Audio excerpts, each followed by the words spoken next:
మమ్మల్ని కాంగ్రెస్ పార్టీ ఏం చేసింది, కాంగ్రెస్ పార్టీ ఏం చేసింది, కాంగ్రెస్ పార్టీ ఏం చేస్తుంది అధ్యక్ష? ఆయన సింగిల్ విండోకి నిలబెడితే ఓడిపోతే సింగిల్ విండో చైర్మన్ చేసింది వాళ్ళ నాయన్ని, వాళ్ళ బావను వార్డు మెంబర్ కాకపోయినా మంత్రిని చేసింది అధ్యక్ష. కాంగ్రెస్ పార్టీ సోనియా గాంధీ గారు తెలంగాణ ఇచ్చారు, ఇచ్చుడుతో మీరు ముఖ్యమంత్రి మంత్రులు అయిన మాకేం అభ్యంతరం లేదు అధ్యక్ష, ప్రజలు మీకు తీర్పు ఇచ్చారు.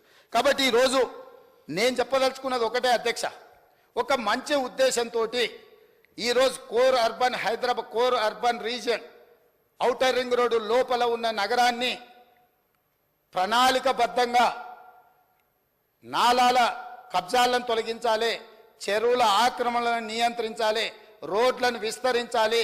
అదేవిధంగా వర్షాలు వచ్చినప్పుడు రోడ్ల మీద నీళ్లు నిలబడితే ఇంతకుముందు హైదరాబాదులో గ్రౌండ్ వాటర్ పెంచడానికి వాటర్ హార్వెస్టింగ్ పిట్ అని చెప్పి ఇళ్లలో ఇంటి మీద పడ్డ నీళ్లను పైప్ లైన్ ద్వారా కిందకు వచ్చి ఒక వాటర్ హార్వెస్టింగ్ పిట్ కట్టుకోవాలని అప్పట్లో ప్రభుత్వాలు చెప్పినాయి అధ్యక్ష. దాంతో చాలామంది ఇళ్లలో కానీ అపార్ట్మెంట్లలో కానీ వాటర్ హార్వెస్టింగ్ పిట్ కట్టుకునే ప్రయత్నం చేసిండ్రు అధ్యక్ష. ఈరోజు నేను వస్తానే ఆలోచన చేసి ఈ అకాల వర్షాలు కానీ అత్యధిక వర్షాలు పడ్డప్పుడు హైదరాబాద్ రోడ్ల మీద నీళ్లు నిలబడ్డప్పుడు ఫర్ ఎగ్జాంపుల్ ఒక 2 ఏరియాలు మీకు చెప్తాను అధ్యక్ష. ఈనాడు ఆఫీస్ పక్కన ఆర్టీఏ ఆఫీస్ ఎదురుగా కేపీసీ గెస్ట్ హౌస్ ఉంటుంది. ఆ పైన తాజ్ కృష్ణా నుంచి వర్షం పడితే నీళ్ళు వస్తే ఒక్కసారిగా అక్కడ నీళ్లు నిలిచిపోతే ట్రాఫిక్ అంతా అయిపోతుంది అధ్యక్ష. అందుకే నేనేం చెప్పిన మా అధికారులకంటే ఆ నీళ్లు నిలవకుండా మీరు అక్కడ ఒక పెద్ద వాటర్ హార్వెస్టింగ్ పిట్ కాదు వెల్ డిజైన్ చేయండి. ఒక 10 లాక్ అక్కడ ఒక నీళ్లు మొత్తం కలెక్ట్ చేయడానికి పెద్ద వెల్ డిజైన్ చేసి అక్కడ నుంచి అండర్ గ్రౌండ్ పైప్ లైన్ తీసుకెళ్లి ఆర్టీఏ ఆఫీస్లో 10 లక్షల లీటర్ల వాటర్ హార్వెస్టింగ్ వెల్ను డిజైన్ చేయండి. అందులో ఈ నీళ్లను వచ్చినట్టుగా అందులోకి పంపించి అందులో నింపి అక్కడి నుంచి నాలాకి పంపింగ్ చేయడానికి మోటార్లు పెట్టండి అని ఆదేశాలు ఇచ్చినాం అధ్యక్ష. అంతెందుకు రాజ్భవన్ గవర్నర్ ఉండే దగ్గర రోడ్డు మీద ఎప్పుడు చూసినా మక్తాకు యూతల్కి రైల్వే ట్రాక్ మొత్తం నీళ్లు నిండి ఉంటాయి అధ్యక్ష.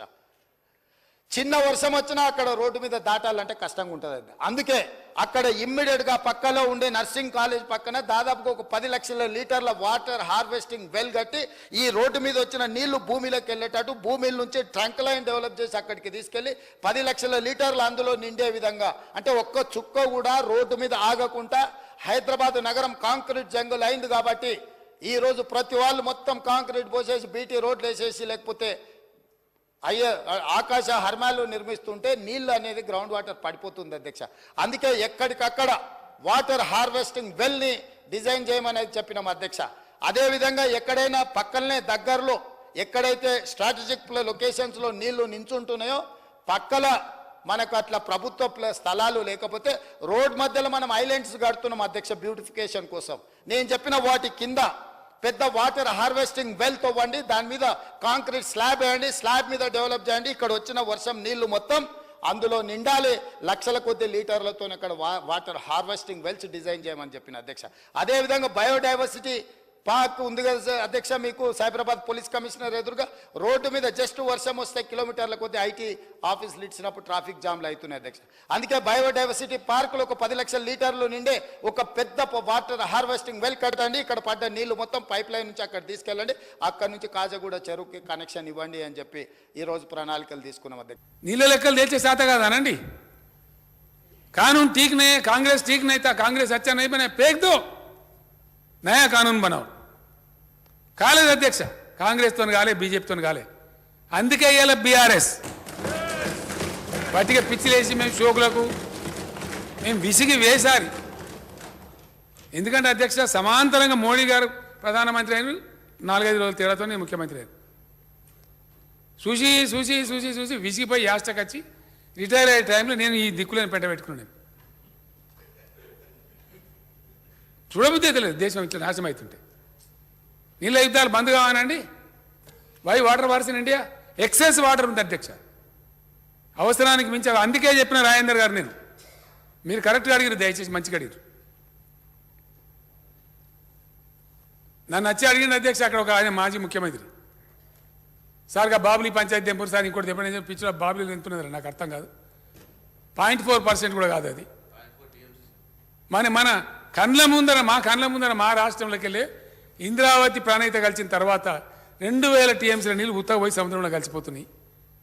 ఇప్పుడు నేను చూడబట్టే ఈ 9 ఏళ్ళు నేను ముఖ్యమంత్రి అనే కాడికి పోతూనే ఉన్నాయి.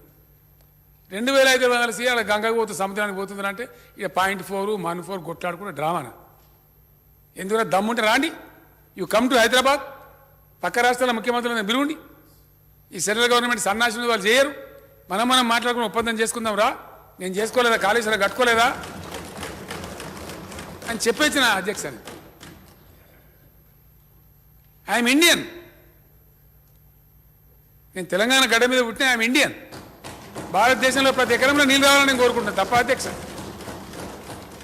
ఎంటైర్ కంట్రీలో నీళ్లు ఉన్నాయి నదులలో, అవి సముద్రంలో పోయే బదులు భూమి మీదకి రావాలి, ప్రజల పంట పొలాలు పారాలి, ఈ దరిద్రం కొట్టి కరువు తీరాలి, ఆకలి బాధ తీరాలి తప్ప కోరితే ఓలోకోలు సహకరించుకోవడం తప్ప మనం తెచ్చుకోలేదా?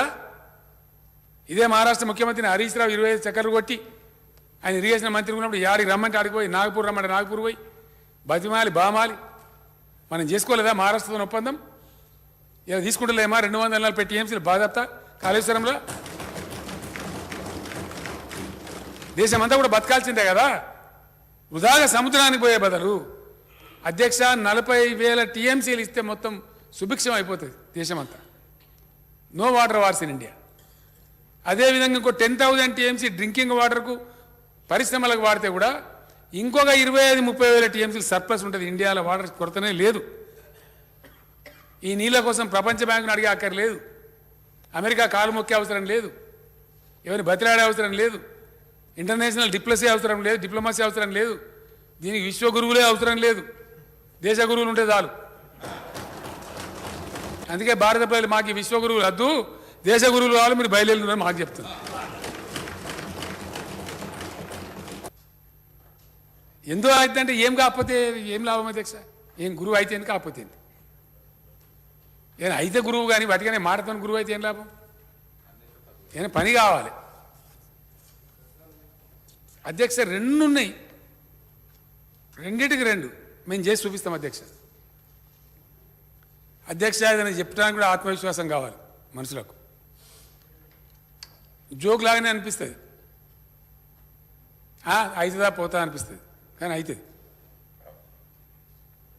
వాక్శుద్ధి, చిత్తశుద్ధి, సంకల్పశుద్ధి ఉంటే నిజంగానే ప్రజల మేలు కాంక్షించడం వల్ల అయితే భగవంతుడు కూడా ఇస్తాడు అధ్యక్ష. ఒకనాడు నేను చెప్పిన ఇక అయిందేదో అయింది, నేను ఇక పోతున్నా ఢిల్లీకి, ఆంధ్రప్రదేశ్కి రాష్ట్రంకి వెళ్ళి పోతున్నా, తెలంగాణ రాష్ట్రంలో విమానం దిగుతా అని చెప్పిన అధ్యక్ష.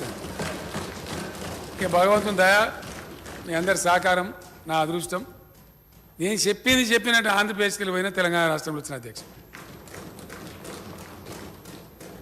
నేను గ్యారంటీగా చెప్తున్నా, ఈ దేశంలో ఇరిగేషన్ పాలసీ సమూలంగా తీసి బంగాళాఖాతంలో పారేసి new irrigation policy needs to be drafted. అది కాంగ్రెస్ బీజేపీ చేయలేకపోయింది. ఖచ్చితంగా రేపు మా గవర్నమెంటే వస్తుంది, మేము చేసి చూపిస్తాం. 100% ప్రతి ఎకరానికి నీళ్ళు ఇస్తాం. మిషన్ భగీరథ లాగా భారతదేశ వ్యాప్తంగా 5-6 ఏళ్ళ లోపల ప్రతి ఇంటికి నల్లబెట్టి నీళ్ళు ఇస్తాం అధ్యక్ష. చేసి చూపిస్తాం 100%.